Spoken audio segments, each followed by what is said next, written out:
Good day everyone.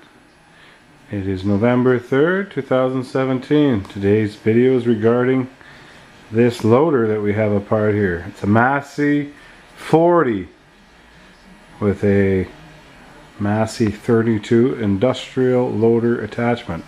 And tractor is industrial, and it is from the late 60s. I didn't look at the nameplate, but I know it's a late 60s model. The reason we have it apart is a clutch issue, and did this afternoon with my father. Took this apart. I didn't know we'd get it done in this little shop, but we got it in here. It's pretty tight fit. Pretty straightforward stuff. Had a big rat's nest in it. I don't know, or mouse at least. I don't know how the heck they got in there. We weren't too surprised to see the clutch was out of it, considering it was slipping. So there was no oil leaks on the rear main there, or on the transmission seal there. So we figured that it probably was wore out. It's pretty well down to the steel. There's one of the pressure plate, or the not pressure plates, but one of the discs there. On inspection of the flywheel, I don't know, it's kind of hard to say, but I would almost think that it's not scored that bad. I know a lot of guys will replace that, but for what this thing is going to do, I think just replace that disc there, the fiber, and it's probably going to last the rest of this thing's life, because it's really going to only run like an hour or two a week, and it's basically going to pull around a ball diamond drag. So yeah, got this picked up last week for association, our local association. I thought it was a pretty decent machine. We got a 40B, and hell, that thing does a lot of stuff, and I haven't had many problems with it.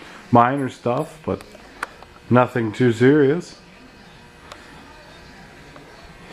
Heck, there's now going over here to the workbench, we'll take a look at the clutch itself, which I've taken off the flywheel.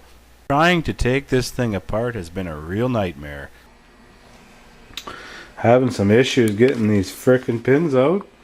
I don't know if anyone else has dealt with this, but they have these little keeper pins in here, and these are supposed to be, these are the pivot pins for these fingers here, and they are really tight. I don't know how the heck you were supposed to get them out besides drilling them out or whatever, because they're flush right there. There's a little pin, there's the keeper pin right in there, and it's flush, and I don't believe you can drive it through, because we had a little punch and it just stopped.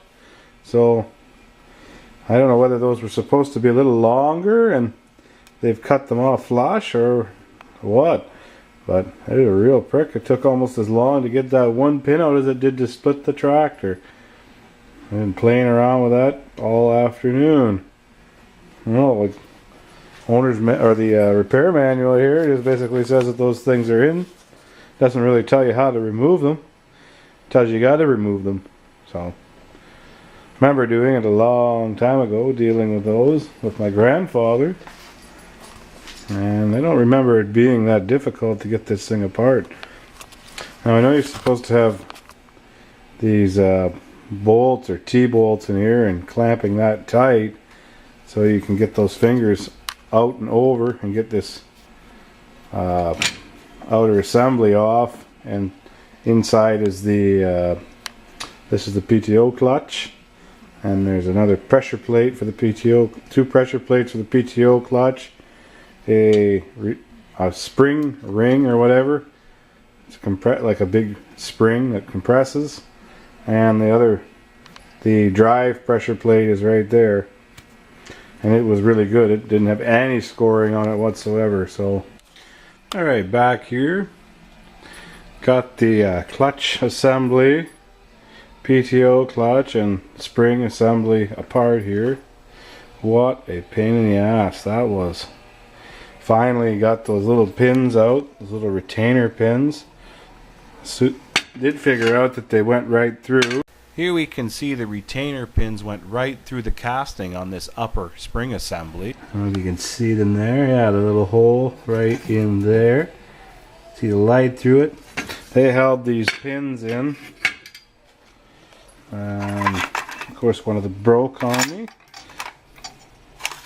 while driving it out.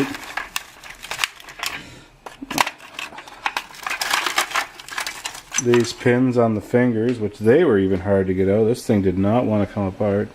There's that pin again. And it went in there ever so snugly. More than snug, but yeah, it's a pretty tight fit. And those pins go in those holes there, those little retainer pins. And I guess they do drive right through, so I was talking earlier about how they were too long. No, they just had to be drove through this plate. Fingers themselves were a real prick to get apart. I don't know, there's not a lot of clearance to get that pin out. 1/4-inch bolts or special T-bolts are used in this upper casting to clamp the whole assembly together. This removes the pressure off the fingers and allows you to easily pound out the pins. After those pivot pins have been successfully pounded out, the fingers simply flip back and the whole assembly comes apart. PTO definitely was not used very often in this thing. That being said, it should definitely all be replaced here. The fiber is likely going to start separating from the steel, from the rust and stuff like that. The disc here, or the pressure plates, are very rusty. Guess you could polish them, but I doubt it. It's probably just as simple to replace this whole clutch assembly as try to fudge it in here. That's my way of thinking, I guess, at this point. Here we have the spring ring for pressure against the PTO clutch disc. So yeah, that's how you take these things apart. I guess I didn't really have another set of hands to make it easy, and you see me do this step by step, but take my word for it. Well, hopefully I can go get these parts and get this thing back together and this old girl back on the I guess baseball diamond. Anyway, hope you enjoyed the video. Hope it's informative, and if you have any ideas of how to do this better, please let me know, because the repair manual isn't the most easy thing to follow, because it's pretty vague. Anyway, good evening, good day, whatever.